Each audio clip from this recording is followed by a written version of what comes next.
Hey everyone, and welcome to RSQ. Since our very first video on Horizon here at the channel nearly 4 years ago, we have strived to provide the most comprehensive and accurate lore we possibly can for this amazing game. With that said, looking back on some of our past videos, there are a few elements that I would like to clear up, especially in some of our earliest episodes. When one of these errors is brought to my attention, I immediately pin the comment explaining the error and correction. But I still feel consolidating these fixes in one place can only be a positive. So today, with knowledge learned, typos uncovered, and comments read, I'd like to take the time to correct or clarify my own work in the first, but surely not the last, RSQ corrects RSQ.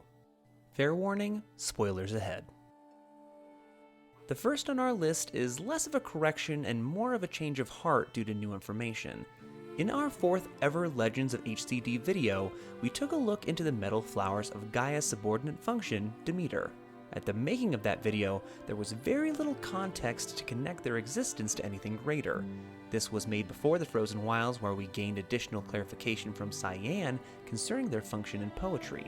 Additionally, though unconfirmed at this time, I feel these messages have far more to do with the plot of Forbidden West than I could have possibly imagined way back in 2017. All in all, we'll have to wait for the sequel to hopefully gain more concrete answers considering their definitive purpose beyond seed germination. Next, we have our videos on Gaia's machines, looking into those creations that came pre-machine derangement. Firstly, for some reason, I used the language thousands of years at least 3 times in reference to Gaia's terraforming timeline post-Zero Day. This, unfortunately, is just flat out wrong. The actual timetable between the beginning of the Pharaoh Plague in 2064 to the birth of Aloy in 3021 is only 957 years. Also concerning Gaia's machines, I feel their classifications need additional clarification. In those videos, we break these machines into categories based on what we in the lore community have speculated concerning what their exact functions in the terraforming process were and are, such as scavengers, purifiers, and so on. Though these roles correspond with the specific needs laid out by Dr. Sobek and the roles of Gaia's subfunctions, there are more general classifications that all these machines officially fall under, those being reconnaissance, acquisition, transport, communication, and finally, combat class machines, though combat class more generally refers to post-signal creations of Hephaestus. I have thoughts concerning the Stormbird that I lay out in that specific exploration that still leads me to believe it was not originally a combat class machine, but let's move this along. Next, we come to our video concerning the Odyssey Project, which also has that same timeline snafu. However, what I desperately want to bring attention to is a statement I made concerning Far Zenith, the organization behind the second iteration of the Odyssey, not being aware of Project Zero Dawn. In actuality, not only was Far Zenith aware of ZD, but were instrumental in its success. The technology used for Eleuthea's birthing pods were supplied thanks to the work of the Odyssey. Additionally, a copy of the Homer archive supplied by FZ, which was the brainchild of Apollo's Alpha Samina Abaji during her time working on the original Odyssey, was used as the framework for the subfunction, allowing for its completion before Zero Day. Next, we have our exploration on the post-Zero Day habitat of Elysium, where Zero Dawn personnel who opted out of medical euthanasia would live out the remainder of their natural lives safely from the swarm. In this video, I speculated that the ruin where Aloy finds her focus as a child may have been a section of this bunker. However, upon closer examination, it seems this ruin was only a facility for Gamma and Beta personnel pre-Zero Day.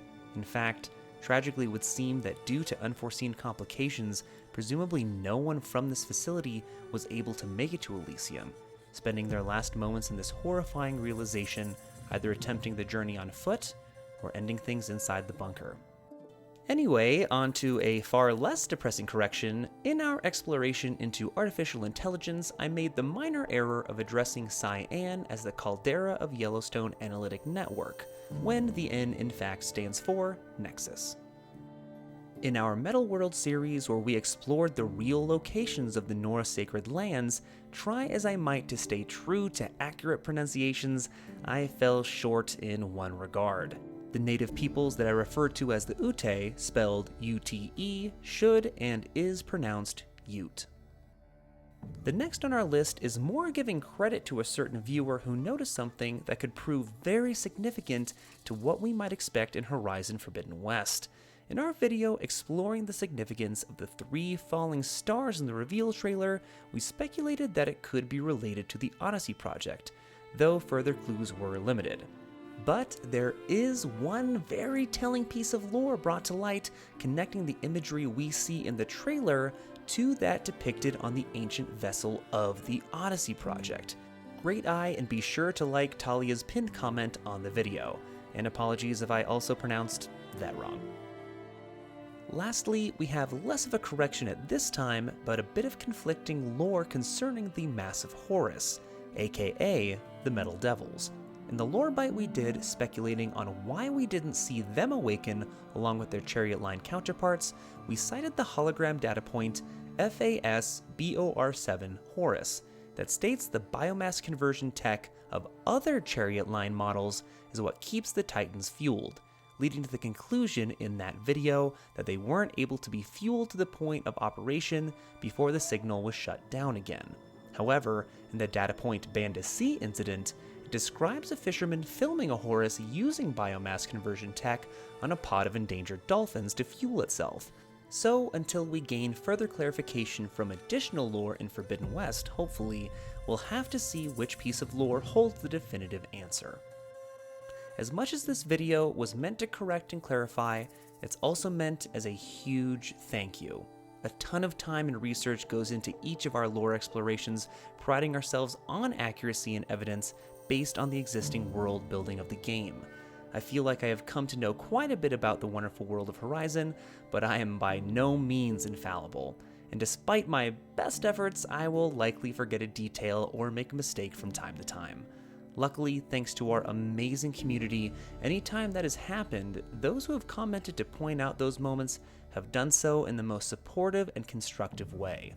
Our community is headed towards another milestone as we close in on 15,000 subscribers.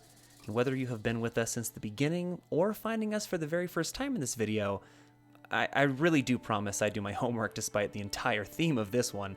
I just want to say thank you so much for your support, knowledge, and passion that you have for what we do here. And I can't wait to dive into a whole new world of lore with all of you when we all head west. So, until next time, thanks for watching, and keep questing.